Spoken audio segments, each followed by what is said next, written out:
Na po oh. Kita nyo naman oh. At inayos na po yung kanal dito. Ayan na po yung kanal. Kanal na may tubo. At ang hinukay nila nung isang araw ngayon ay meron na po siyang ano, at binalik na po yung 88 no, yung concrete tiles na paver concrete tiles. Ayan po. At inaayos po ni Kuya doon sa dulo. Ayan, habang siya ay naguhukay doon no. At tinanggal lang po yung ano, siyempre naman di mo maiwasan na may papasok dyan ng mga lupa. Kaya po ay ginawa po nila dito. Tingnan niya po guys. Ay, sinusungsungan po nila ng sako. Ayan, may sako. Ayan oh. Sinusungsungan ng sako. Ayan po no, ang kanilang ginagawa. Then ang ating, kaya di ako umapak dito guys, napapansin nyo. Hindi pa tayo umapak dyan kasi may mga Carabao grass na po yan sa gitna. Kasi siyempre naman nung isang araw nakita nyo naman ay hindi basta-basta tubig po ang binubuhos dito, dinidilig, kundi talagang pwede pang inumin. Yun ang sinasabi ko na 4,000 liters na tubig no. Ayan po, sila ay naghahakot. Ayan no. Ayan no. Wow. Ilagay na po nila doon sa ano, pangharang na po nila. Kasi dito guys, ang mga tao kasi dito, kahit nasabihin natin na may nakabakod ng ganito, lumulusot pa rin sila. Ang Pinoy, mahirap bawalin. Oh, di ba? Mahirap no? Pagsabihan na nga eh. Doon sila masaya.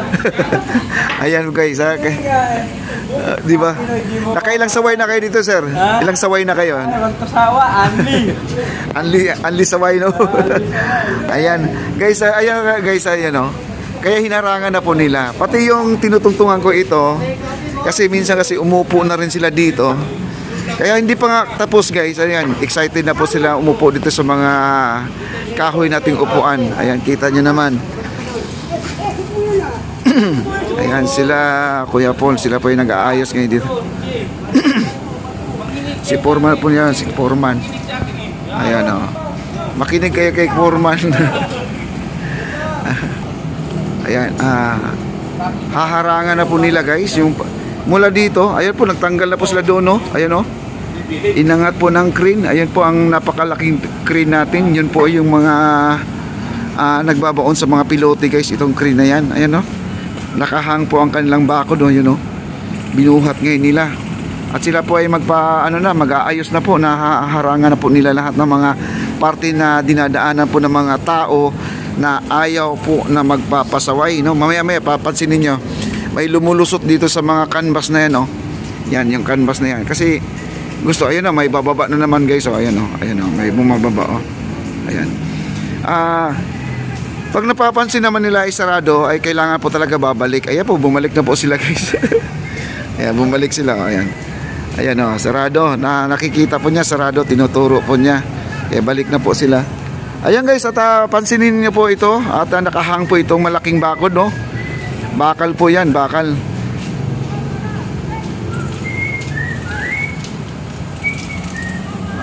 Grabe, ang taas oh.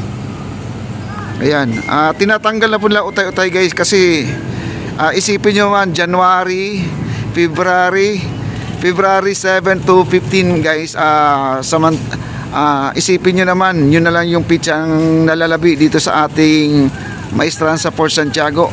Talagang mabilisan na po yung trabaho na to. Inauguration po ito, malamang nasa sa petsa na yan, nasa gitna na yan no? 7 to 15 February po yan mga kaibigan. Kaya mabilis na po ang kanilang trabaho. Ayun, at hinuhugot na po nila yung mga bakod kasi magtatambak na siguro sila dyan. Ayan o, nakikita nyo na may mga hollow blocks na doon o. Ayan, ang dami o. Ayan.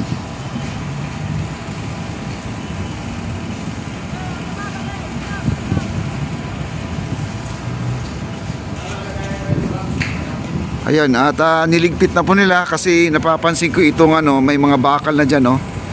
At hindi kasi tayo makakasilip dyan guys, gawa ng ayaw na po nila papacover.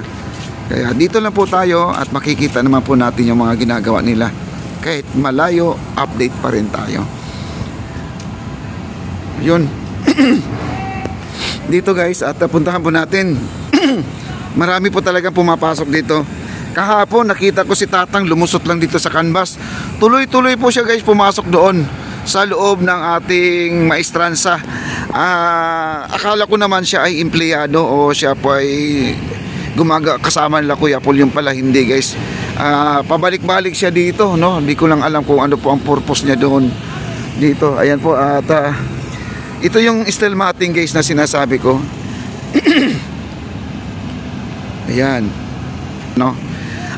Sa ating Plaza Mexico at ang ating maestransa isasabay na din po natin. Ayan, at manghihiram po tayo ng drone dito guys. Kunan po natin ng drone shot itong ano. Ayan po, nagbubuhos na pala sila guys sa kanilang baluster dito. At ngayon na po talagang inumpisahan nila sa pagbubuhos. Siguro naman ay talagang habol na habol po ito mga kaibigan sa petsa na kanilang target, no? At sa tingin ko mabilis sila magtrabaho sila sa kanilang paggagawa ng baluster. Ayan. At dito po ay kanina pa siya nagkukut-kut dito guys. Oh, ayan. Ayan. Ayan. Oh. Pinuputol mo sir. Katsbisin. Gawa ng katsbisin. Lagyan nyo ng katbisin belt pala yan. Tama. Para kung sakaling magbabaraman, dyan na lang. Oo, sundot-sundutin na lang, no? Tama. Kasi napakahaba yan guys, tingnan nyo. Yan hanggang doon sa dulo yan, Ayan nga, katsbisan mga kaibigan, kung sakasakali man ay nagkaroon ng bara, no? Magkakaroon ng bara ang ating tubo, dyan na lang po susundutin, kaysa doon sa dulo mag-uumpisa. Napakahaba.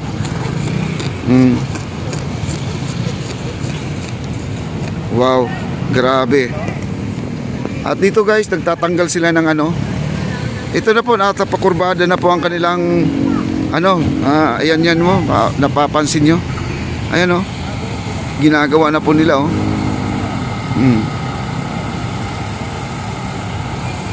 Hinahalo blocks na po nila to.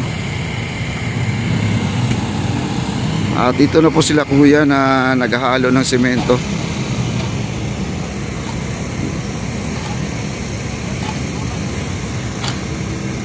At saka mabilisan na to guys, mabilisan na. At ito na lang po ang kulang guys. Isipin nyo na lang, ito na lang po ang natitira na aayusin. Kasi doon sa may nagko-comment pala doon sa hagdanan na yan. At ang sabi daw nila, sana lagyan daw ng tinatawag natin na baluster para yung mga nagbabike or may nagbibiruan na magtutulak hindi mahulog sa tubig. Ang sa akin lang naman, nasa kanila lang po yun, sa mga magbabarkada. Alam mo na yung mga magbabarkada, at mga makukulit. Pero siguro naman guys, antayin po natin kasi narinig ko lang, at baka naman ay lagyan. Ang sabi naman nila, yung luma nga na baluster doon, yung lumang-luma pa yung dating baluster ay nandun pa. Hindi pa naman in order na siya ay babaguhin, nandun pa. Malapit na talaga to guys. At saka maganda kasi dito guys, ang ating ilog napakaganda na talaga rin. Ang dami na pong isda dito ang nauhuli. Hindi lang yung mga cream dory, night fish at saka yung kanduli, ang dami na pong ang lalaki ng mga isda po dito, grabe. At tingnan po natin, may namimingwit doon, mamaya pupuntahan po natin. Huwag po kayo mawawala dito sa ating live. Ikot-ikot tayo dito sa napakagandang plaza guys. Ito. Yung tao diyang nakaupo pala, ito. Puntahan natin yung taong nakaupo. Ayan, at ikot tayo kasi si kuya kanina pa yung nagkukut-kut dyan, ayan, at pinuputol niya yung tubo, Ayan.